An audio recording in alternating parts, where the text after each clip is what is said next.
High বন্ধুরা, তোমাদের সাথে ভিডিওটা শেয়ার করছি একটা অন্নপ্রাশন বাড়ির দিনে, মানে অন্নপ্রাশন গিয়েছি সেই মুহূর্তটাই তোমাদের সাথে শেয়ার করবো। একটা অনুষ্ঠানে গিয়েছিলাম, তবে এটা ভ্লগিং থেকে বেশি হবে, এটা একটু ফুড ভ্লগিং টাইপের। কারণ আমরা যখন পৌঁছেছিলাম অনেকটাই লেট হয়ে গেছিলো, সেই কারণে অন্নপ্রাশন মেন ক্লিপগুলো নেওয়া হয়নি। সকাল থেকে কাজকর্ম করে ঘরে বাইরে তারপরে এখন যাচ্ছি। আমরা 4 জনে গিয়েছিলাম, আমি, মা আর মেয়ে দুটো।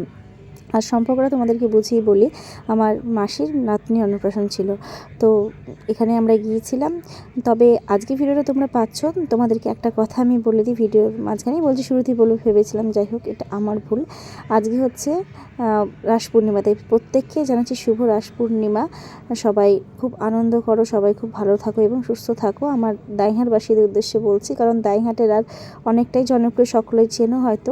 আর যারা যারা যেখান থেকে দেখছো তাদেরকে বলছি, যাদের যাদের অনুষ্ঠান হয় রাস পূর্ণিমায়, তারাও সবাই ভালোভাবে থেকো, সুস্থভাবে থেকো এবং আনন্দ থেকো। এবং আমার পরিবারের প্রত্যেক সদস্যবৃন্দ যারা রয়েছে তাদেরকে সবাইকে রাস পূর্ণিমার শুভেচ্ছা।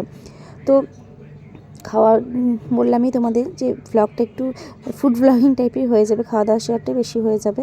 তো কী কী আছে তোমাদেরকে প্রথমেই বলে দিই। সঙ্গে রয়েছে ভাত, ডাল, শাক ভাজা, বেগনি ভাজা এবং পাঁচমিশালি তরকারি। আমার তো এই পাঁচমিশালি তরকারিটা ভীষণ পরিমাণে ভালো লাগে থাকে, যে কোনো অনুষ্ঠানে ভীষণ ভালো লাগে তরকারিটা। আর এই ভিডিওটা এডিট করতে অনেক কষ্টে বসেছি, কারণ বুঝতেই পারছো আজকে ভিডিওটা এডিট করছি, আজকে হচ্ছে রাস পূর্ণিমা। তো আজকে ভিডিওটা এডিট করছি, চারিদিকে হই হট্টগোল, সবারই বাড়িতে মানুষজন, বাজনা, বুঝতেই পারছো একটা অনুষ্ঠানে কী কী হতে পারে। তো সেই কারণে একটা অনুষ্ঠান না, বলতে গেলে অনেক বড় অনুষ্ঠান, অনেক অনুষ্ঠান, চারিদিকে এত ঠাকুর, এত বাজনা। তো সেই অনুষ্ঠানে একটু যেই ফাঁকা টাইম পেয়েছি, সেই টাইমটার মধ্যে একদম ঝটপট এডিট করতে বসে পড়েছি তোমাদের কাছে ভিডিওটা সুন্দরভাবে পৌঁছে দেওয়ার জন্য। তাই তোমাদেরকে প্রত্যেককে রিকোয়েস্ট করছি, একটু ভালোবাসা দিয়ে পাশে থেকো। ভালোবাসা বলতে অনেক রকম ভালোবাসা বোঝায়, লাইক, শেয়ার, সাবস্ক্রাইব, কমেন্ট। তো যার যেটা ভালো লাগবে সেটা বা সেইভাবে আগে পাশে থেকো। আর কি কি খাচ্ছে তো তোমরা দেখতেই পাচ্ছ, নতুন করে বলে দেওয়ার কিছু নেই, তাও বলে দিই।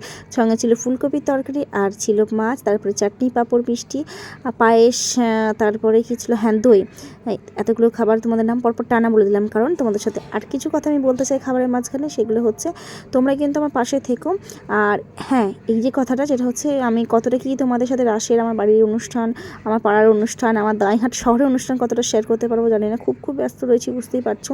সব ক্লিপ নিতে পারছি না, মেয়েরাও ব্যস্ত, ওরা ক্যামেরা ধরে দিতে চায় না একদমই। তবে হ্যাঁ, আমি চেষ্টা করবো সন্ধ্যাবেলা যদি ঠাকুর দেখতে চাই তোমাদেরকে আমার সাথে সাথে সুন্দর প্যান্ডেল এবং ঠাকুর দেখানোর। তাই তোমাদেরকে বলছি একটু সাথে থেকো, পাশে থেকো। যদিও আমি ভিডিও না শেয়ার করতে পারি, ছোট্ট মিনি ক্লিপ তোমাদের কাছে চলে যাবে। তোমরা একটু পাশে থেকে ভালোবাসা দিয়ে আমাকে এই কটা দিন একটু সাহায্য করুন। এখন হয়তো ঠিকঠাকভাবে তোমাদের কাছে ভিডিও পৌঁছাবে না, তো যাই হোক, তোমাদের অনেকে হয়তো ডিস্টার্ব ফিল করো আমার ভিডিওতে, আবার অনেকে হয়তো ভালোবাসো। তো যারা ভালোবাসো তাদের জন্য উদ্দেশ্য করে কথাটা বললাম। চলো আজকের মতো টাটা, বাই। সবাই কিন্তু ভালো থেকো, সুস্থ থেকো, টাটা।